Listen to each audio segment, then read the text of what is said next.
now. Um, we're here for the webinar Don't Let It Fall on LinkedIn Live. We have a very special guest, Arnold Marsden, who has written the book Don't Let It Fall, How to Stop Drop Jacks and Save Lives. So I think it's a really, really good contribution, Arnold. I just finished the book today, and obviously, as drops, we published lots of documentations on how to manage drops. I think the latest one was the recommended practice for drops, which is really a guide on how to implement this in your drops management or in your safety management system. But I would say, anyone seeing this, I would actually start with this. If you're responsible for this topic in your organization, and you don't know where to start, start here, and then go into all those documentations, and you can actually be up to speed very quickly. And of course, the webinars that we do here, are kind of there to facilitate that as well. So with me is of course Arnold Marsden and Aditya Tripathi from McDermott in Malaysia. He's a HSE manager, lots of experience with drops as well, and he'll help me facilitate the Q&A session. Also with me is Mike Wright, who is the director with DropSafe, who's the sponsor for this event. So I'll just give you the floor for a minute, Mike, to say hi to everyone. Good evening or good morning, everyone. I'd just like to say I'm from DropSafe. We manufacture drop prevention equipment, have done so for many years, as many of you maybe are aware. I'd just like to thank Joachim for all the hard work he puts into organizing these webinars, and to Drops and Drops Asia in particular for continuing to push this part of safety forwards. And also I'd like to thank Arnold for helping to raise the profile of the importance of preventing dropped objects. Definitely an important topic that everyone should be paying attention to. So that's all you'll hear from me, and I'm looking forward to the Q&A. Excellent. Thanks so much, Mike. All right, and then with that, since we have already lost some time, I'll give the floor to Aditya, who will introduce himself. He'll help me with the Q&A later. And so, yeah, please introduce yourself, and then perhaps ask the first question to Arnold. Thanks, Joachim. So first of all, thanks for organizing this event. And I'm Aditya Tripathi. I'm really pleased to join this event and be here with our guest speaker, Arnold, and having an opportunity to participate and learn from his experience. So I'm working with an organization called McDermott. I've got around 14 years of experience in the industry, where we deal a lot with dropped objects and the various means and ways to how to reduce those dropped objects. So that's pretty much it in a nutshell. And without further ado, I would go straight to Arnold and ask him a quick question, Arnold. So what did you what's the passion that really got you into dropped object prevention? Why did you choose to think too much about it or take some concrete actions that ultimately led you to write a book about dropped objects? Yeah, You thank can you. share some thoughts. Thank you, Aditya. Good question to get started with. And so let me kind of introduce myself briefly and kind of lead into the answer to that question. I worked for about 35 years for a major international oil company, and just retired from that last summer. All of that was in HSE. About the last half of it or so was managing HSE for major projects. These are multi-billion-dollar projects, and I was fortunate to work with a lot of companies around the world in doing that job, and learned a lot from different cultures, different companies, different contractors, etc. So getting back to your question. I really learned the hard way. That's, I think, how a lot of people learn the best, is by doing. Working on big construction projects. Dropped objects is always one of the top risks.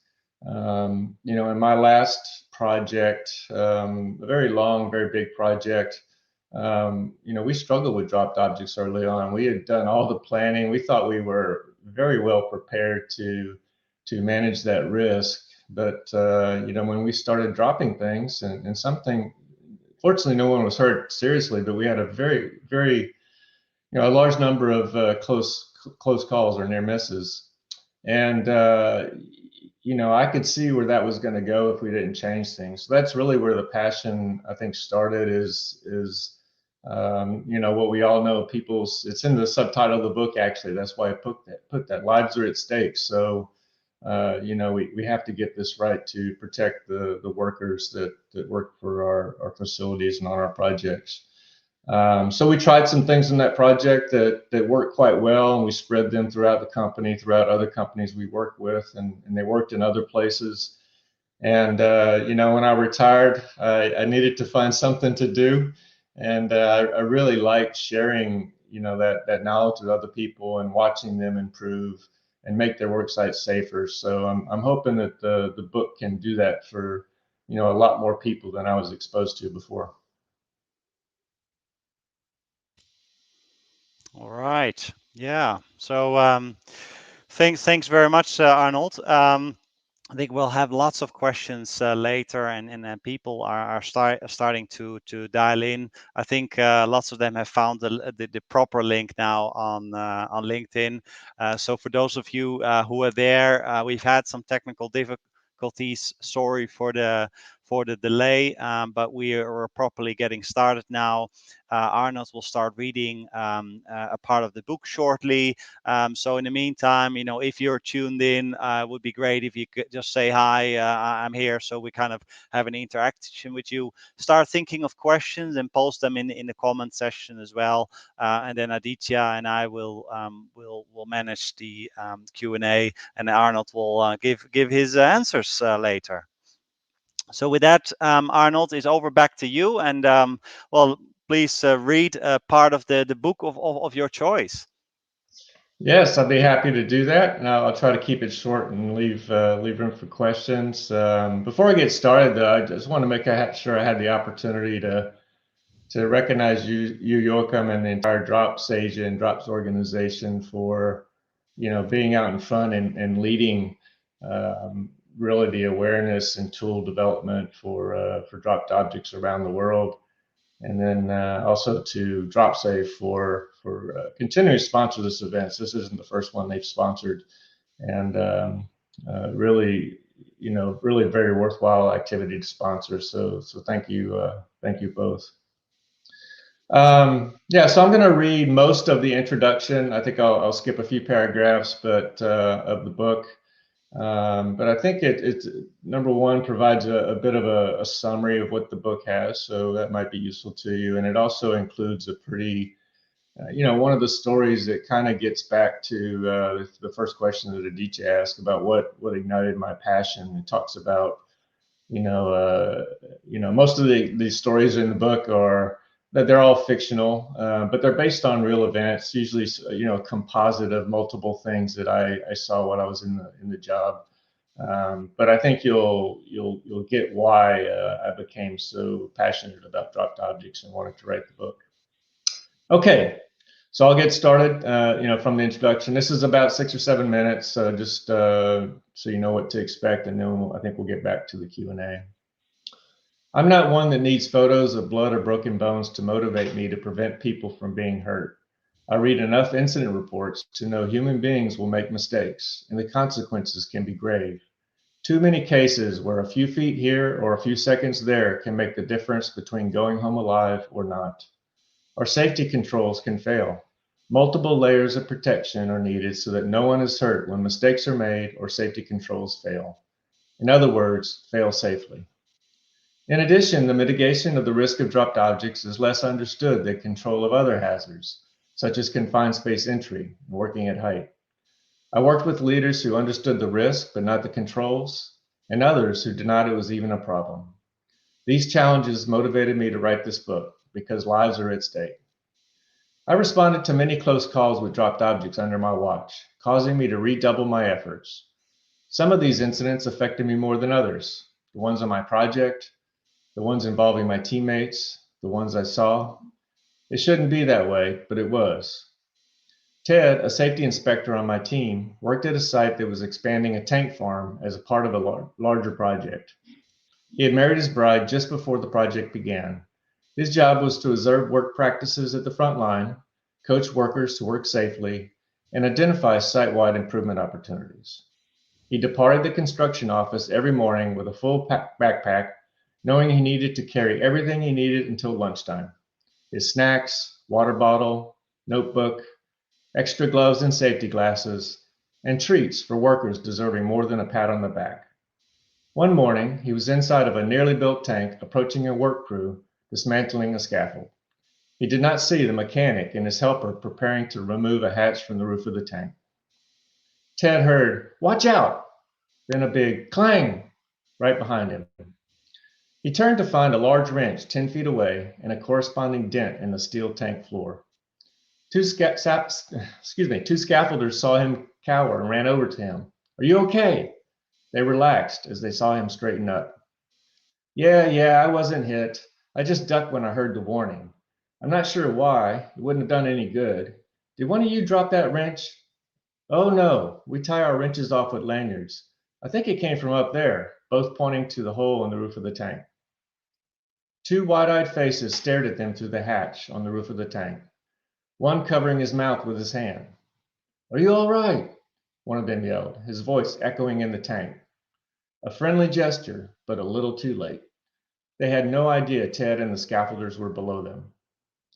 Ted and his wife were expecting their first child in 6 months. As he looked back and forth between the wrench and the hatch, he wondered how his yet-to-be-born son or daughter would fare without a father. Ted worked for me. The site manager and I were responsible for making sure he was around to witness the birth of his child. This incident, and a few others like it, led me and the team to change how we managed the risk of dropped objects at that site and others. To make a long story short, it worked, but more on that later. Ted experienced the birth of his son 6 months later, as he should. This book presents the fundamentals of preventing harm from dropped objects. It includes a menu of controls and practices that can significantly reduce dropped objects at your site. Specifically, the book covers the following aspects of dropped objects: the extensive scope of the dropped object problem, the potential risk of dropped objects, the different types of dropped objects, controls to prevent the different types, how to use a safety management system to bolster these controls, where else to go for help, and what people in various roles can do to prevent harm from dropped objects. The 5 key steps to reduce harm from dropped objects are: number 1, identify your priority focus area. There are 3 types of dropped objects, from elevated work, elevated equipment, and material movement. Focus on the most important first. Number 2, document and communicate mandatory requirements. How do workers know what is expected of them if you don't tell them? Number 3, resource the plan. Provide materials and people to enable implementation at the front line. Number 4, lead through coaching and verification. Initiate the change and actively support it. And finally, number 5, learn and adjust. Monitor the effectiveness of the change and adjust as needed. I've heard many excuses that stymie progress at different sites. After reading this book, you should be able to challenge the skeptics in your own organization who offer similar excuses. That could never happen. Nothing could fall from here. The area was barricaded. No one could have been hurt. My inspectors will find any potential dropped objects while performing their structural inspections. Why change anything? But I'm not working at height. I'm on a permanent platform. Our equipment's not so high. Dropped objects is not a problem here. All of our people use tool lanyards. All they have to do is go to the tool room and ask for one. Dropped objects is just one of hundreds of safety hazards leaders must manage. Most safety books aim to help leaders improve safety culture or overall safety performance. Those are important and necessary, but this book focuses on how to eliminate harm from dropped objects. Whatever your safety leadership approach is, your organization still needs detailed technical knowledge of the hazards they face to protect themselves from harm. This book provides much of that for dropped objects. That being said, many of the concepts presented here will help you reduce other safety incidents as well. Concepts such as focus, leading indicators, risk-based decision-making, learning from incidents, and contractor engagement. The multiple dimensions of dropped objects and dozens of good practices may initially be overwhelming. Don't worry, no one uses them all, especially at first. Eliminating dropped objects is hard work, and you'll have to make changes to be successful. Stephen Covey once said, to achieve goals you never achieved before, you need to start doing things you've never done before. Start the journey by committing to continuous improvement and implementing the most beneficial practices or controls. This book will help you select the focus actions that will improve performance the most. In other words, it can help you save lives. So that's the end of the introduction. And so hopefully it provided you a nice little introduction to the book and a little more insight as to why I wrote the book. So back to you, Joachim. Excellent. Thanks very much. I'm going to ask Aditya in a second to kick off the Q&A. But in the meantime, yeah, I would like to invite you all to post your questions. They're going to come in to us, and you can see on the screen there's just people posting questions or posting comments here. But most of it is hello, how are you? Next step, I would like to hope to see some questions from you all coming through. But we've prepared a few questions, so we'll get started with that while you think of something. I see, for example, Faisal has actually already read the book. But even if you haven't read the book and you have a question about dropped objects, you're welcome to ask. I can imagine you might still have to get to it. So with that, can I hand it over to you, Aditya, to ask the first question? Yeah, sure. So one interesting point that came forward as Arnold was speaking, that in his book he mentions about three types of dropped objects. Traditionally in industry we talk about two types. That is, one is dynamic and second one is static. Whereas this is something different. So if you can throw some more light on this, that why we should be considering these three types of dropped objects, that would be helpful for, I think, all the audience. Yeah, great question, Aditya. I figured that would be one of the first ones. And first of all, let me say, static and dynamic, I think most people on the call are probably familiar with that. Those came out long ago from the oil and gas drilling industry and the drops organization, and have served them well. They've worked well for that business. Like I said a little bit earlier, I worked with lots of other different parts of the business as well. And what I found is that just categorizing that way wasn't the most beneficial for them. In fact, some people would get a bit confused with the terminology.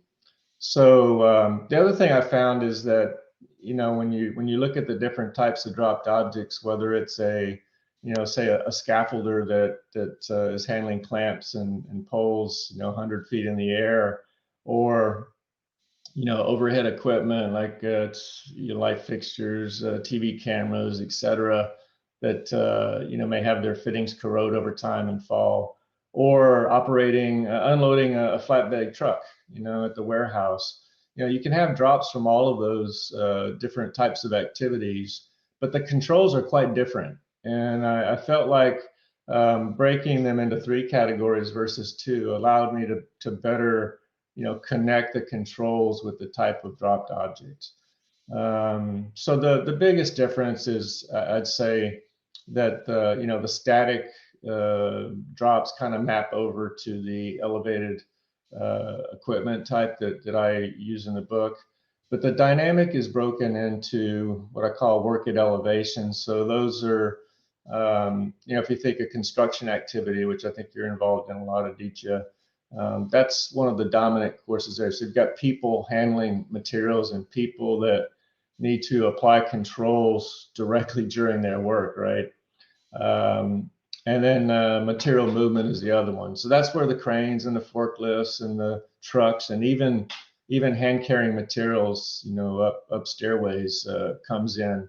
And I found it is better to talk about those separately, so you could kind of attack different parts of the problem systematically.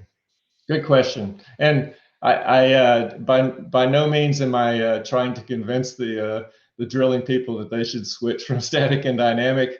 If it works for you, keep using it. I'm not trying to convince you otherwise. I'm just trying to make it a bit more universal to other types of exposures. Yeah, absolutely. I Thanks. mean, it gives a different, sorry, Joachim. So it gives a different perspective, and it kind of forces a person. When I got to learn about it, say, okay, why should not we looking at things from different angle? Why we only talk about it? Has it really helped the industry? So there are a lot of questions that crop up when we think from a different perspective. So thanks for that. And I've got just one more follow-up question regarding your book. So as your book is available freely on platform, anyone can go buy it online in a hard copy or a soft copy format. But when you were writing this book, then what was the intention that for whom you wanted to write a book? What's that target reader?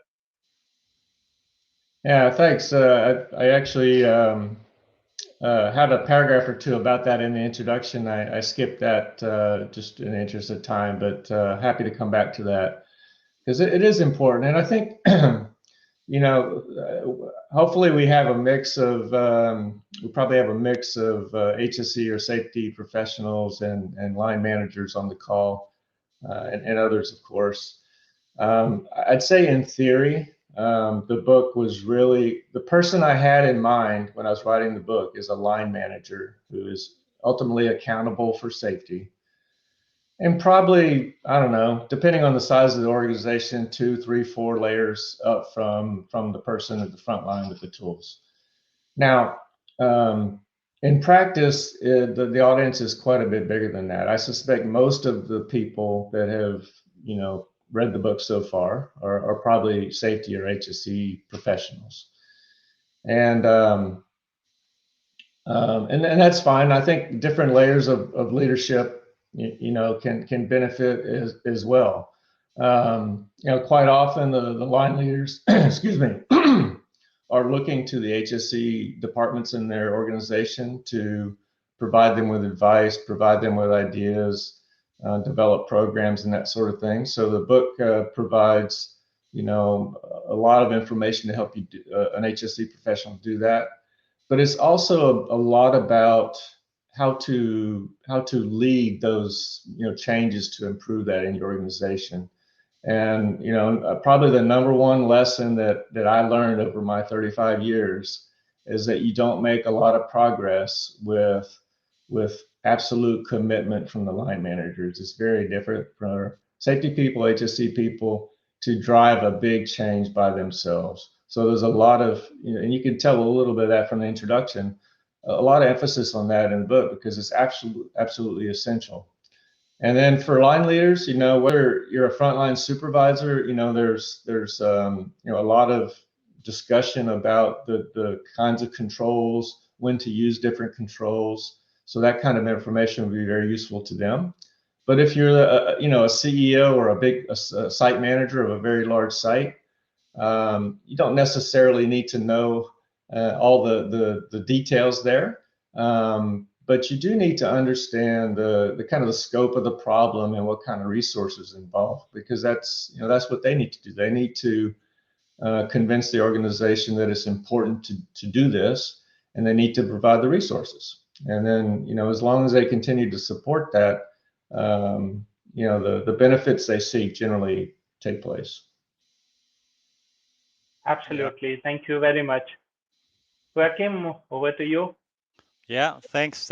Yeah, and just to echo that, yeah, I think it's a very good and a kind of efficient way of downloading the information.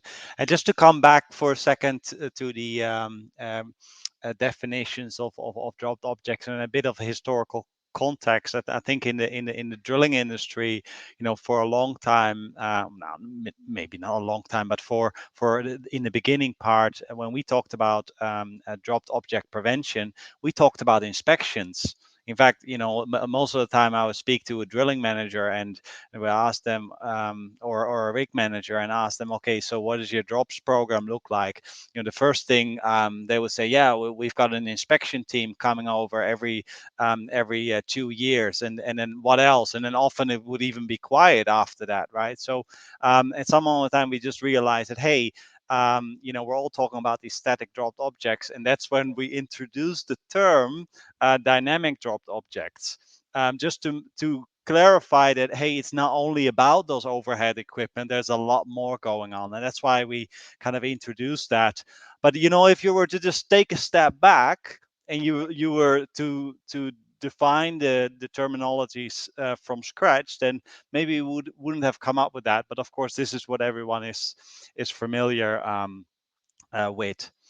Yeah, you're welcome. And it's interesting you say that because what I found was almost the opposite when I go into, say, some of the manufacturing type locations, is that the first thing that they came to their mind were the scaffolders and the mechanics and the electricians working up, on the fifth deck of a big, processing plant. And, the inspections, they were doing a lot of inspections, of course, but they were for other things. And it wasn't so much for dropped objects. So, a lot of my efforts there were to try to educate them on where the drilling organization started, over a decade ago, to say, hey, there's some good practices here that have been proven to be effective. Yeah, Yeah. that's right. Obviously, we have the corrosion and vibration, which is a big contributor in the drilling sector, and that's why probably that focus on the inspection. Okay, so we got a question from John Ospina. We can say that gravity never sleeps and vibration too. Yeah, that particularly in our sector. Gravity plus vibration is a good way to teach about dropped objects in workplaces where people say nothing could fall from here. You want to respond to that, John? Arnold? Yeah, I'm not quite sure what the question is there, but from the context, but I'll give it a shot, and then John, you can uh, tell us if it doesn't hit the mark. But yeah, I mean, spent the book spends a fair bit of time talking about why the problem of dropped objects is so hard to solve, and all the different causes and everything. Of course, those two things are related. Um, and also, I mentioned it, right, like he quotes here, nothing could fall from here. I can't tell you the number of times I've heard that, but when you're around these sites long enough, you start to see things that you never can believe that could happen. So that's why it's really important to think of all the various causes. So vibration's one, but corrosion, improper design, inadequate design, those sorts of things, and really think through what could fail. Not, did it happen here before, or but what actually could fail, and then put the controls in place to solve that. So in this case, there's, if you think about it, vibration. So the best thing, of course, you can do is to eliminate or even prevent that source of vibration, right? So that's the first thing you can do. And then, in some cases, you can put another control of that. So if it does vibrate, then loose, then how can I prevent that from hurting somebody, right? So that's where, the safety tethers and the nets and those sorts of things come in, so that if something falls, it doesn't fall far. It's basically restricted to the immediate area, and it won't hurt anybody. It still felt a little bit, it came loose, but it didn't hurt anybody, which is really what we're after. And then Another thing that you can do if the situation's maybe a net's not practical or something, a big piece of equipment, is you can exclude people from the area, and until you can get the root of the problem fixed. So that's not as good a control. Unfortunately, it's relies on people to recognize that exclusion area and respect it. But it is another control you can use. Exactly. Thanks. I hope I answered your question, John. If I'm not sure if it was a question or a comment, but just let us know, but with another comment. Yeah, thanks, Arnold and John. If there's any further follow-up questions, just post them. And anyone else, also, post your questions. I see some are coming through. Aditya, would you like to Yeah, we've facilitate got those? one very interesting question that caught my eye from Duncan Fraser. So he says drops has been around now from about 2008, as I understand. Would you say that there is more ready acceptance of the drops philosophy now, without as such coercion that had to be employed when it was first introduced, or do attitudes still need changing even now? Yeah, good question. And I think it varies depending on where you're at. There's all kinds of different safety cultures and levels of maturity around the world, even within the same location, depending on the company cultures. So it really depends on where you're at. I think overall, from my exposure to the people in the oil and gas drilling industry, from what I saw, there's pretty ready acceptance, to use your words, of what needed to be done. They were always looking to further improve. They've got a pretty big toolkit already, but every time they had a near miss or made an unusual observation, always trying to find other ways to prevent those types of dropped objects. Some of the other industries, so the wind industry right now, of course, is growing at a very rapid pace, and probably pick up even more. A lot of dropped object exposure there, and they've partnered with drops over the past few years to really customize the controls, prevention controls for their industry. But when you look, at some of the other, types of industries and settings around the world where dropped object exposure exists, and sometimes a lot, you don't see as much. You can go to, a drilling rig, for instance, and see a lot of tethers and nets and that sort of thing. But you can go to, maybe another onshore type facility that has similar types of exposure, but you don't see those types of things. So part of that is awareness and education. So that's something I'm trying to help with the book and things like this. But part of it is also just making the commitment to really make a difference there. Yeah, absolutely. You very rightly said that there is a wide range. So to give a very specific answer to this question is a bit difficult. But in general, we can say in the industry, day by day, more and more organizations are becoming aware, and they are adopting it as part of their safety culture. So awareness sessions, trainings, they are just getting inculcated into the overall HSE management systems. So yeah, that's really good. All right. So we have a next question from Zaeri Zalkofri. I hope I pronounce your name correctly. Thank you, Mr. Arnold. My question is, in a proactive safety culture, what are the proactive steps taken by organizations to prevent drops based on your experience? And do you see this as a responsibility of asset in a proactive culture?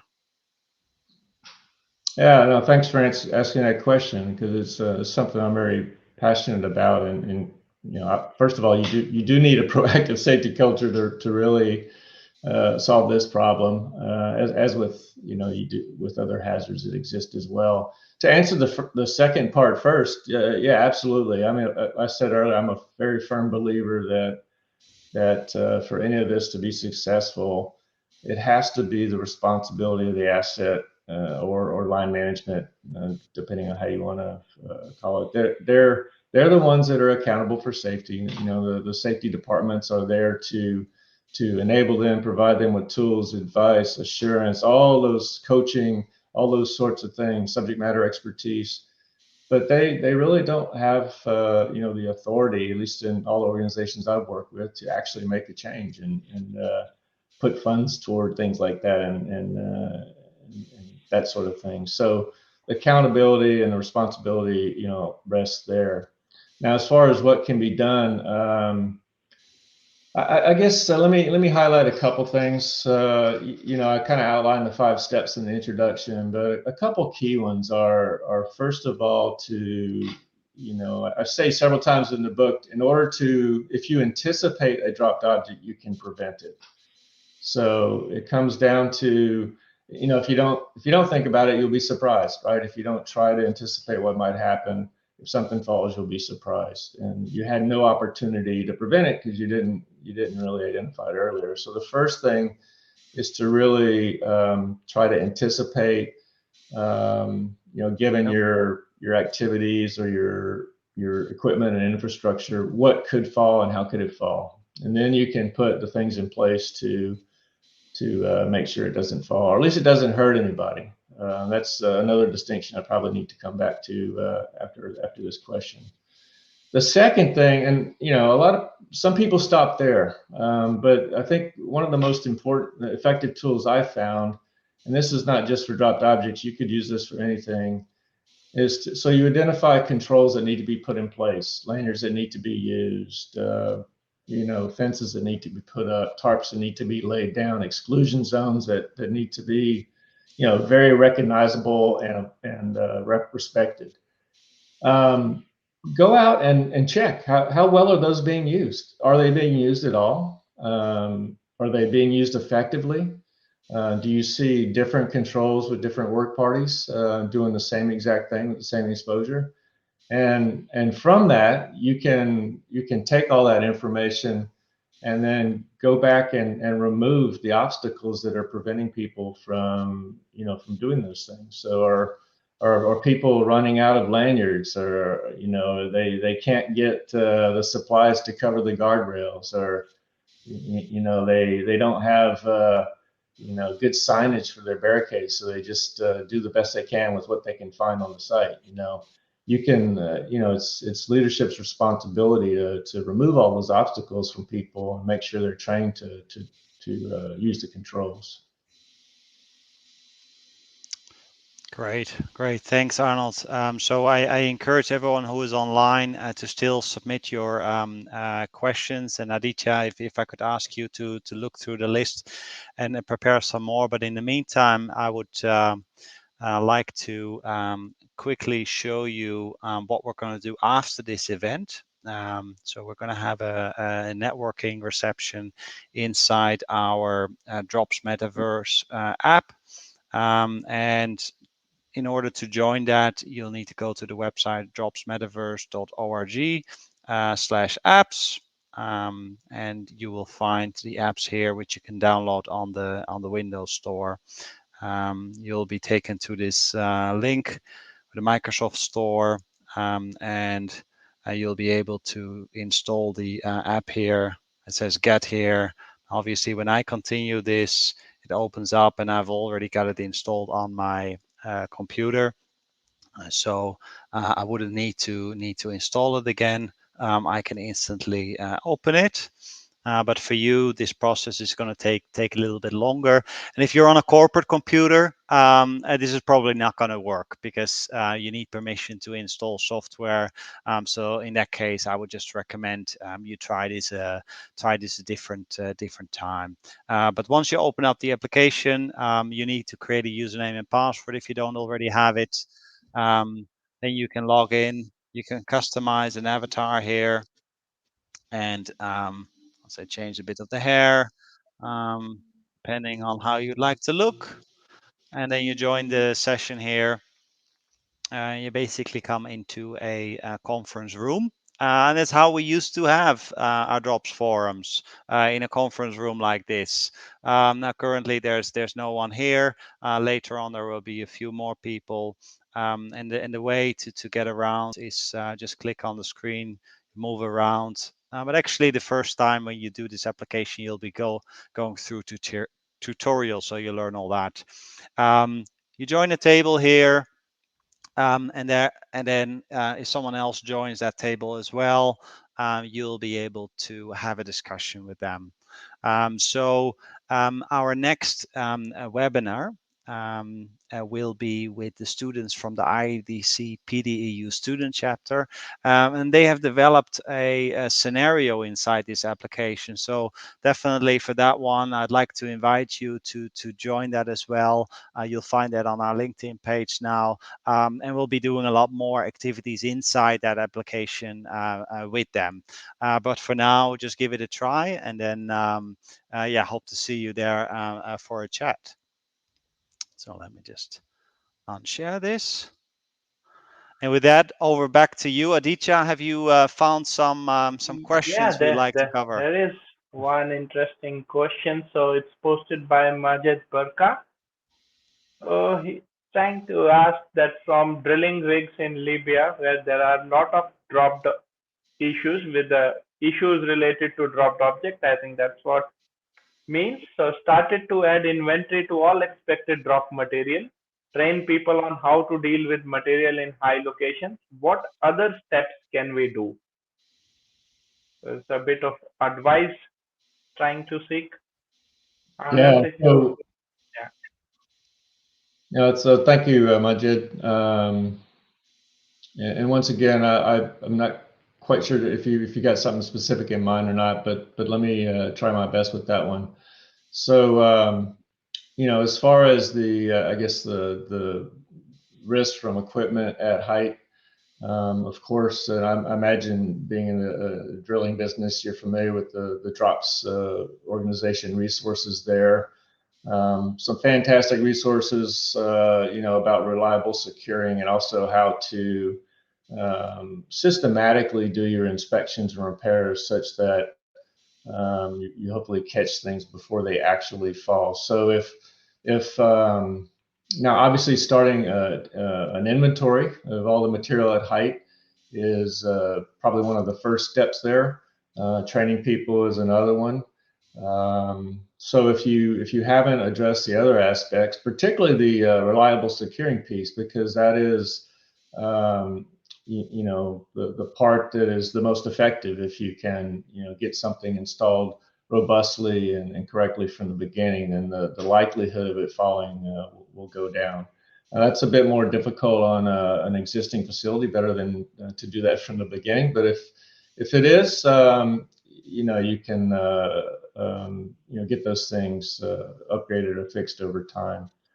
And then the other is if you've got the inventory and people trained, is to look at your inspections. So are inspections systematically scheduled? Are they risk-based? In other words, is the frequency kind of proportional to the amount of risk caused by that thing? And once again, or are the inspections a bit ad hoc? One of the excuses I quoted in that introduction I read is and that I heard from some inspection managers, right? It's like, well, we don't have a specific program for that, but we've got a lot of inspectors out there. They'll find those things. Well, it's hard to find those things if you're not actually looking for them. Most inspectors are out there looking for very specific things because they're very important. And so if you look at all the drops materials, that covers that as well. So that covers the static type drops. I presume you were trying to address. If you're addressing other things, obviously if you have people working at height and that sort of thing, then you've got a whole different suite of controls that you need to look at. Yeah. So we got another question from Riaz Mohammed. So we have not heard from drops incidents quite a while in our rigs. Are we in a comfort zone? How is the overall frequency of drops incidents globally in jackup and land drilling rigs? Is there any data available with the drops form? I guess part of that question you could kick back to me, Arnold, if you want, but maybe you want to give it a shot first. Yeah, I don't have the data, so I will kind of kick that back to you and see if you have anything, or maybe IADC has something, but I will address the concern there that's kind of underneath the question, I think, and to be honest with you, I would almost say it doesn't matter that much. You the battle never ends. That's what makes safety management so hard. We've been dealing with these hazards for hundreds of years, and still people get hurt. So your rigs get older. You bring in new contractors. You bring in new rigs that maybe you don't know. You have people turnover. You have different priorities that may squeeze out the emphasis that you put on dropped objects. So things are always changing around you, and I wouldn't use the lack of incidents as an opportunity to reduce your rigor. I think you need to maintain the same thing, and or otherwise it will creep back up and get you. Yeah, that's comfort zone is you talk about quite a bit in that book, and I think at some point you say that if your compliance with preventive measures is at 99%, maybe you should question that, because it's usually not completely true. But I have seen some drilling contractors who are really very rigorous, and indeed have reported 0 drops in many years. But then the opposite is also true, whereby companies report 0 incidents for a long time, and then something massive happens, and then when you look back, it actually turns out that, well, they were just not really reporting it. So yeah, it's good to figure out in which category you sit there. And the other piece to that is to you kind of alluded to it, but is to look at the leading indicators as well, right? So look at all those things that you think your people are doing, and measure how well those are being done. And if there's some slippage there, that will show up in the lagging indicators, or the drops, or the injuries eventually. Yeah. I think we have time for 2 more questions before we close. Aditya, do you want to study if there's anything left on our list that we want to cover? We have got an interesting question from Abdul Rahman Khalid. So it's specifically to Arnold. So he's asking, from your point of view, Arnold, why don't universities focus on teaching, providing lectures or programs more on dropped objects in safety courses, instead of normally going about prevention of slip, trips, and falls in general? Yeah, very, very good question. And once again, one of the reasons I wrote this, and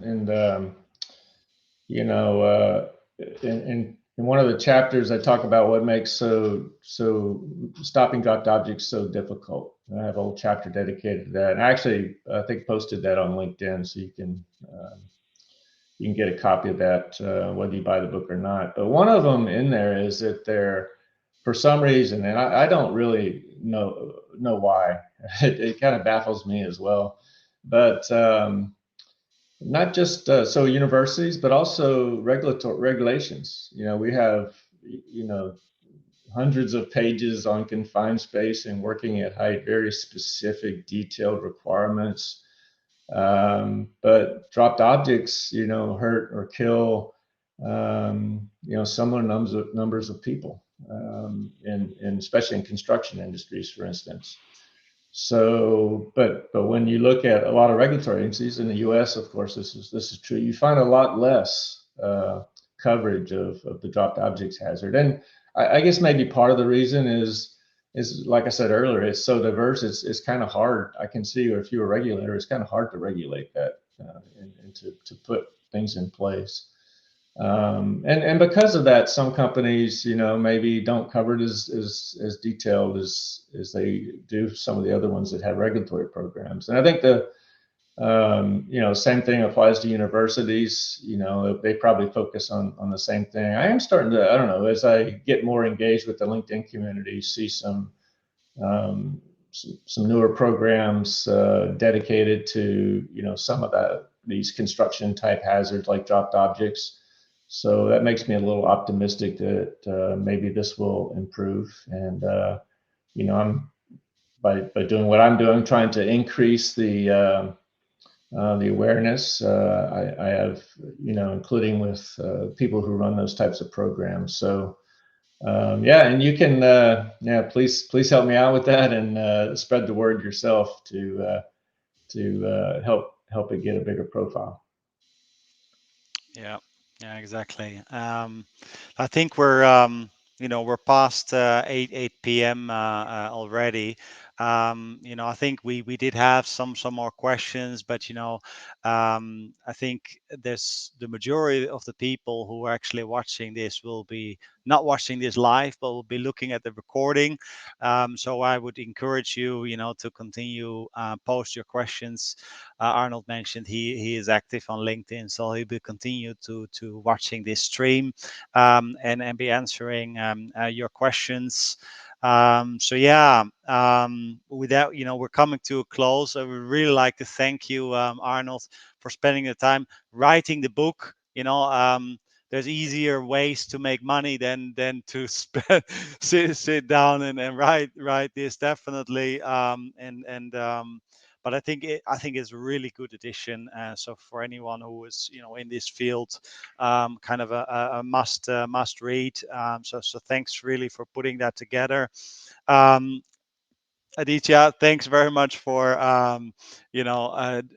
helping me facilitate this. Especially since all the technology went wrong at the beginning, it got me totally stressed out. But you're having me back there and helping facilitate the Q&A really was a big help. So thanks for that.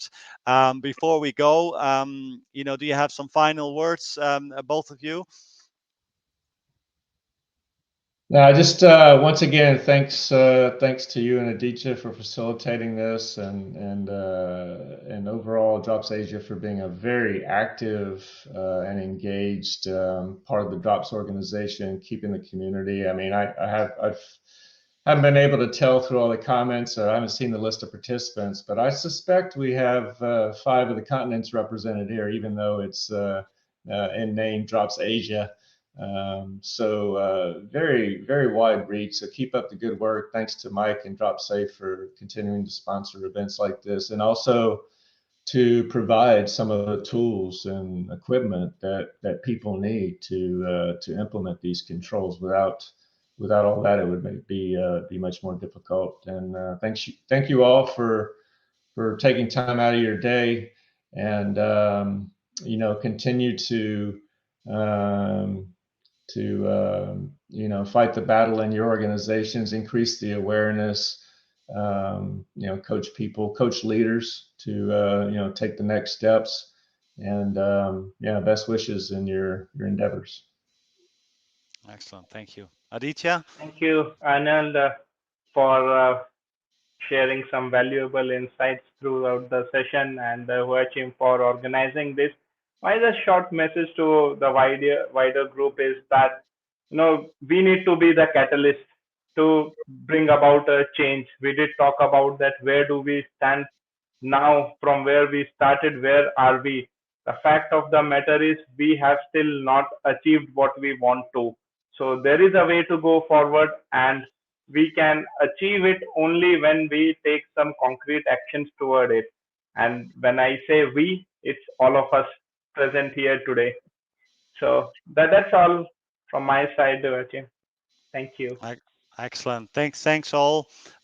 Great for having you all. Thanks to the audience for your active participation. Keep the questions coming. Thanks again to Mike and DropSafe for the sponsorship. And have a look at our Drops page on LinkedIn.